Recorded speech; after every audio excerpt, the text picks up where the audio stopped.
তো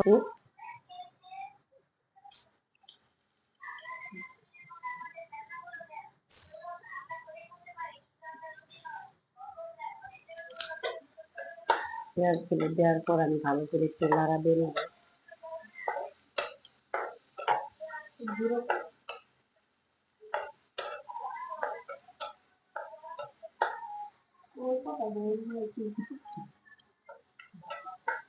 পেঁয়াজগুলো ভালো করে আমার হওয়া লাগবে।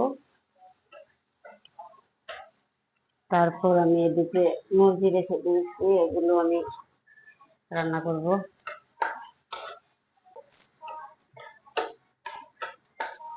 আজকে যে কি গরম ভাই, গরমে শরীর খুব অস্থির করে আনতেছে, খুবই গরম। মনে চাচ্ছে না রান্না করি, কি করার, রান্না করতে হইবে, খাইতে তো হবো।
তো আমার তরকারি রান্নাটা কেমন হচ্ছে আপনারা কমেন্টে জানাবেন।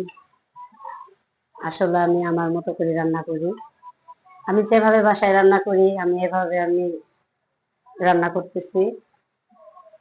আপনারা কেমন ভাবে রান্না করেন আমি জানি না, কমেন্টে জানাবেন। তো এখন আমি বস্তুগুলো রেখে দিয়েছিলাম, ওগুলো আমি কড়াইয়ের ভিতরে দিয়ে দেবো। তো দিয়ে দেওয়া হয়ে গেল, এখন ভালো করে নেড়ে নেব।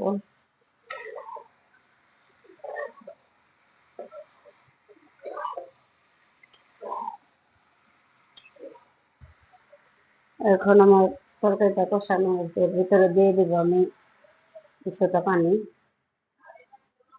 বেশি পানিটা দেবো না, অল্প করে দেবো। আসলে ব্রয়লার মুরগি খেতে তেমনটা ভালো লাগে না, তবে কি করার, এইভাবে কষিয়ে রান্না করলে আসলে ভালো লাগে। ভাজা ভাজা করে রান্না করলে অনেক ভালো লাগে। তার যেমন কথা তেমনই কাজ, আমার রান্নাটা হয়ে গেছে। এখন আমি কড়াইটা নামিয়ে নেব, রান্না করাটা আমার শেষ। আমি এখন চুলা থেকে নামিয়ে নেব। টান টানান, আমার রান্না করাটা শেষ হয়ে গেছে। এই পর্যন্তই শেষ। আসসালামু আলাইকুম।